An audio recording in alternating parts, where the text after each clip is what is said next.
This might just be the next best thing since the invention of sliced bread. Welcome to another episode of Focus Knob. Thank you to Sofirn for sending me this HS21 headlight. And as you can see, Customs got a hand on it before I did. Either Customs or the postman. This package came straight from China and it got all beat up. And I was just starting to get used to the nice boxing that Sofirn does with their flashlights, and unfortunately this one is a wreck. Alright, let's see if I could figure out how to open this.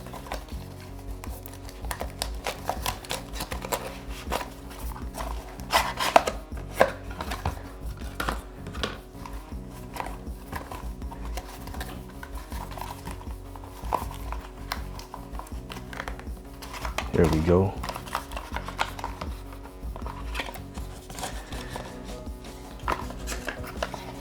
Got the manual. You got your headband.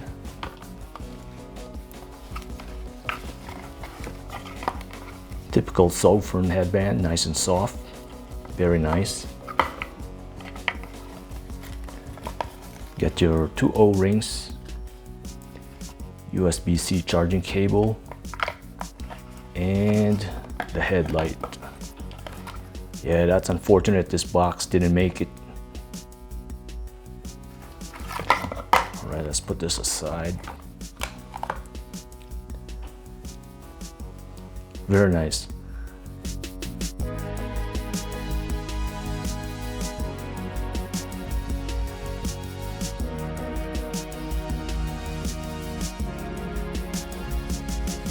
The lens is a tear type, total internal reflection lens.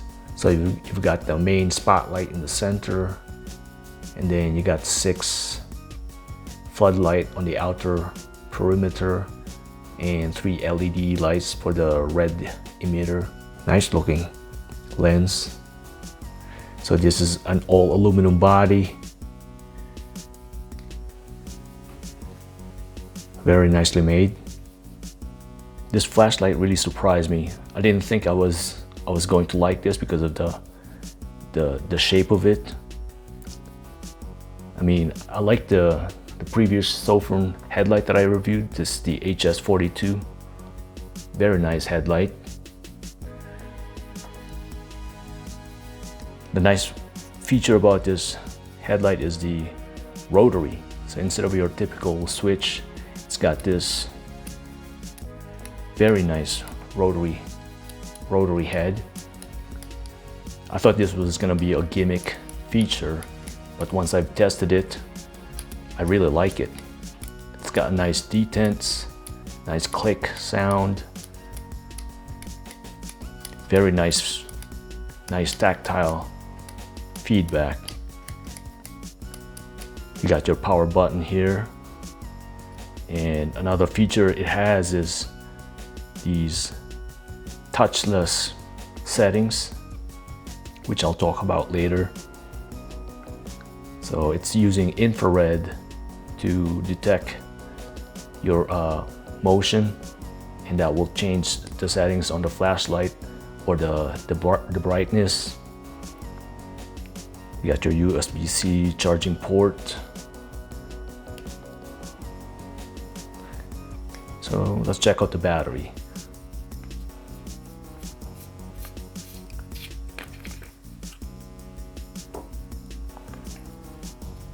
So your typical Sofirn 18650 3000 milliamp hour battery. And let's see if the camera can pick up what's inside.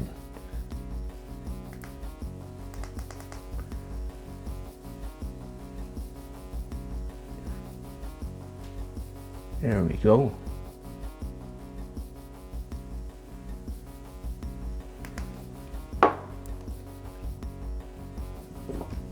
Nice looking threads. Feels very smooth.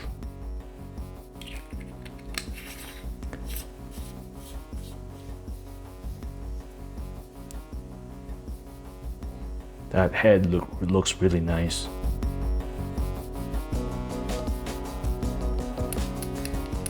So press the button. That's in eco mode, I believe. Moonlight mode, they call it. So there's 4 settings, or 4 modes I should say. This is the spot mode. So the center is illuminated. And then when you rotate the head, it switches to the flood mode, which are the outer LEDs or emitters. The camera is kind of blowing out the illumination. And then we switch to the combination mode, which is spot and flood. Yeah, the camera's not gonna pick it up. And the red light. Very nice. So you press and hold the button. Let me switch to flood mode.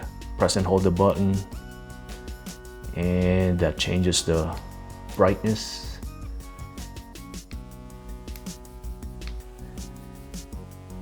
Double tap it, let's see. Double tap goes to turbo mode. And thankfully, this thing doesn't have the SOS or blinking mode, but the red light does have the SOS. So instead of going into turbo, it does the SOS instead. One awesome feature of the HS21 is that each of the modes can independently remember the last setting or the last brightness that you set it to. So in red light mode, if I leave it to turbo mode and then switch to flood mode and set that to low mode, it will remember that setting. And if I go back to red light, it will automatically go back to turbo mode. And that's the same for each of the 4 modes. Very nice feature, very convenient, so you don't have to constantly change brightness as you switch modes. And another advantage of this headlight is that the red light mode is twice as bright as the HS42. So this one is capable of 100 lumens.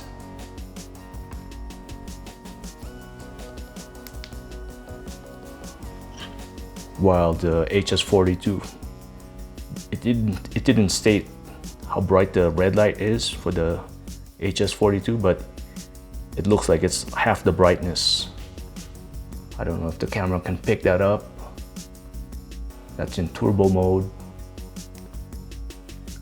This is HS21. This is the HS42.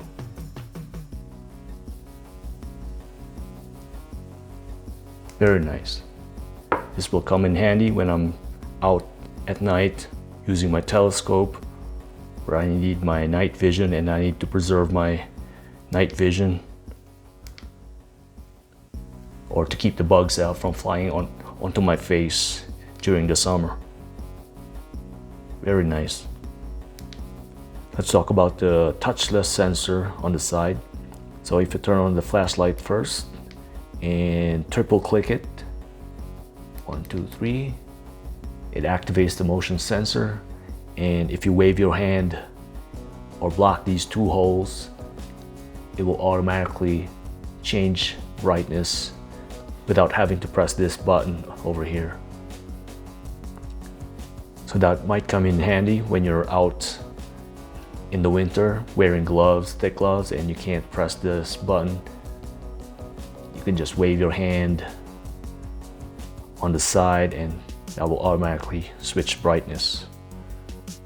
Very interesting. And you can see the infrared light. So the camera can see that, but you won't be able to see that with your naked eye but the camera can't pick up the infrared sensor. So this is the infrared sensor, and this hole over here is the detector.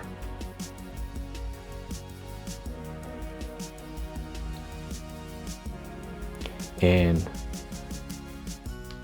another neat feature is, well, it's not really a feature, is that you can actually control this with your remote control, TV remote control, since this remote also emits infrared.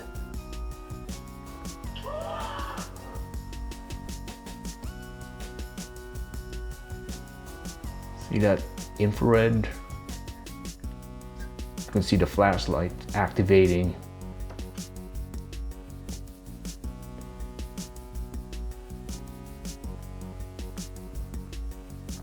So kind of gimmicky, but I thought that was an interesting. So, and it's not just infrared that can activate the touchless sensor. Even LED lights like this one emits some infrared that it can activate that flashlight as well, or that sensor.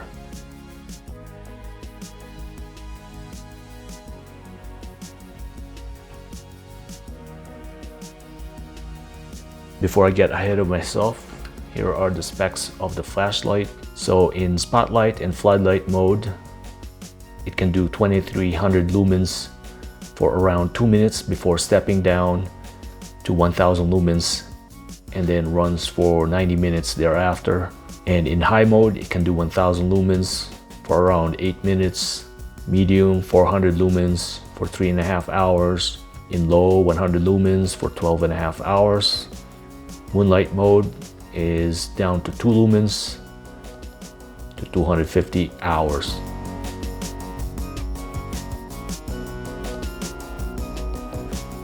So let's take this outside and test it out in the real world. So it's 2 in the morning. We're about to test this headlight. There we go. Adjust the angle. There we go.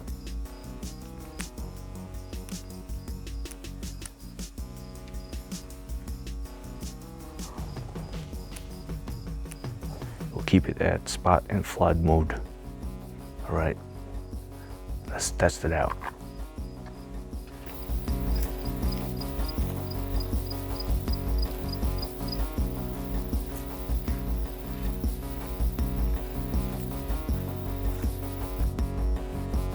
That tree is about, I'd say, 15 yards away from me. So we're in flood and spotlight mode right now.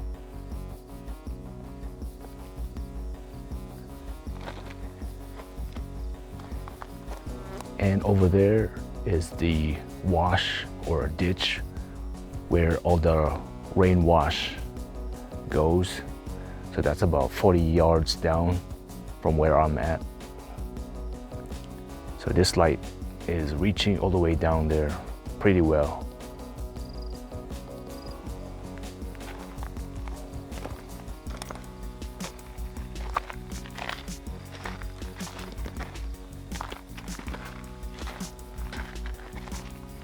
That tree is about 15 yards away.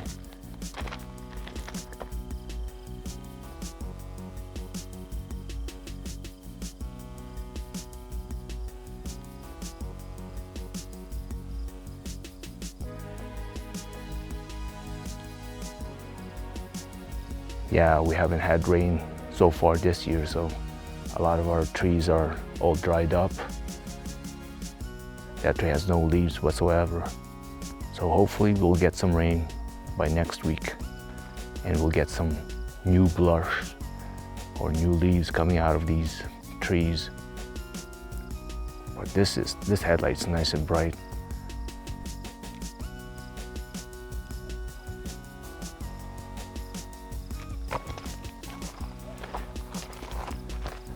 Let me test out the red light on this rock wall over here. Ooh, very bright. Like I said previously, this is about, I'd say, twice as bright as the Sofirn HS22. So if you like a red light, this is a really good choice.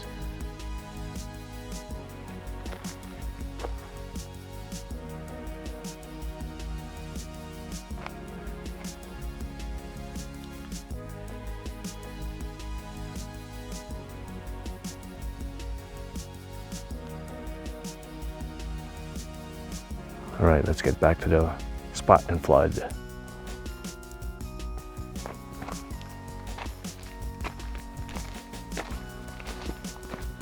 And the bugs is out too. You can see them flying around. So the red light really helps in keeping these bugs off your face.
I plotted the run times of turbo and high mode, and the results were a bit mixed.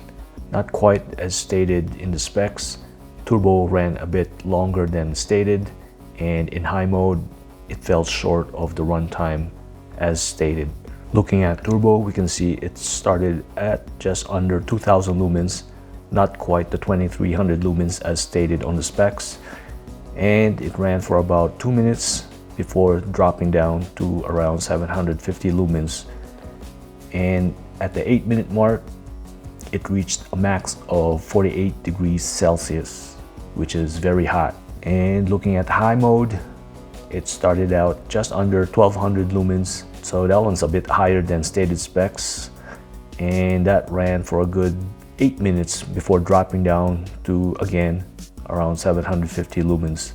Overall, turbo and high mode have very similar plot lines and very similar run times as well. The only difference is in the first 8 minutes of runtime. Looking at the full run times, we can see turbo and high mode have very similar characteristics. Both stayed at around 750 lumens for the majority of the run times and lasting for about an hour and a half before dropping down to 100 lumens. And total runtime is about 2 hours and 15 minutes. Temperature reached around 50 degrees Celsius, which is extremely hot, so be careful. I really like this headlight. Probably my favorite part is the rotary head. I like how easy it is to rotate, switch modes, and then I also like the memory, how it remembers the last brightness setting that you set it to. And I didn't mention that this headlight does have a lock mode by double clicking it. And before I go, I want to test the motion sensor or touchless sensor. So you triple click it while it's on. 1, 2, 3.